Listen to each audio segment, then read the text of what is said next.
Tu veux que ton enfant apprenne à mieux vivre ses émotions? Avant de vouloir qu'il les gère, aide-le à les reconnaître. Parce qu'un enfant ne peut pas réguler ce qu'il ne comprend pas encore. Et pour ça, il a besoin de toi. Pas pour qu'on lui dise «Calme-toi, va là-bas, tais-toi», mais pour qu'on l'aide à mettre des mots, des images et des repères sur ce qu'il vit à l'intérieur.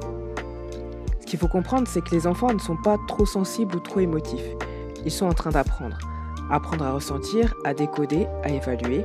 Et ça prend du temps, car leur cerveau émotionnel est en pleine construction. Ils ont besoin qu'on accueille ce qu'ils ressentent sans le minimiser, qu'on nomme les émotions, qu'on utilise des images concrètes pour les aider à faire des liens. Voici plusieurs idées simples et efficaces pour aider ton enfant à reconnaître ce qu'il ressent. Tu peux utiliser les couleurs des émotions. Chaque émotion est associée à une couleur. Tu peux créer une roue des émotions avec lui ou simplement en parler au quotidien. Utilisez le rouge pour la colère, les frustrations, l'agitation, le bleu pour la tristesse, la solitude, le besoin de réconfort, le vert pour le calme, la sérénité, le bien-être, et le jaune pour la joie, l'excitation et le plaisir. Ce que vous pouvez faire ensemble le matin, tu lui poses une question, tu te sens comment aujourd'hui? Si ton cœur était d'une couleur, ce serait laquelle? Et après, tu choisis une couleur et tu sais sur quelle ambiance partir le matin ou sur quelle ambiance se coucher le soir. Et voir comment tu peux gérer ça. Et je t'invite à regarder mes autres vidéos sur la gestion des émotions. Tu peux utiliser les visages en dessin ou en pâte à modeler.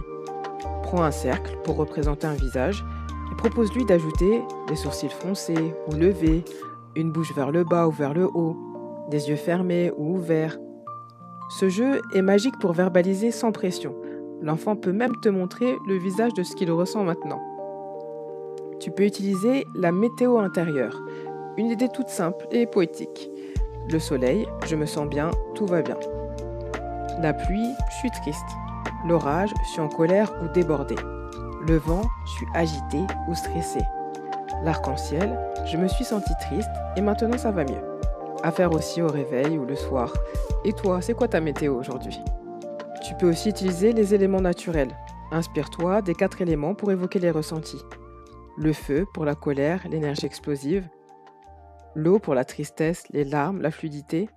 L'air pour l'agitation, l'excitation, les pensées qui vont vite. Et la terre pour l'ancrage, le calme, le besoin de sécurité. Tu peux créer un petit personnage par élément ou lui demander « tu es plutôt feu ou eau en ce moment ?» Mais la création de petits personnages, ça fait une petite activité assez fun avec ses enfants. Tu peux aussi évoquer les ressentis dans le corps.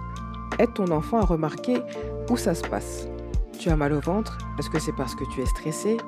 Ton cœur bat vite? Tu crois que tu es énervé? Tu veux crier? Peut-être que tu es frustré? Avec le temps, ton enfant apprend que son corps l'aide à comprendre ce qu'il ressent. En fait, il faut laisser vivre les émotions pour mieux les comprendre. L'enfant n'a pas besoin qu'on lui dise « ce n'est rien ». Il a besoin qu'on l'aide à voir, à ressentir, à nommer et à traverser. Et pour ça, on n'a pas besoin d'être parfait. On a juste besoin d'être présent toujours, de créer des rituels simples et de faire de la place à ses émotions sans en avoir peur. À chaque fois que tu dis « je vois que tu es en colère, c'est ok, je suis là », tu lui donnes une boussole intérieure. Et ça, c'est un cadeau pour toute la vie.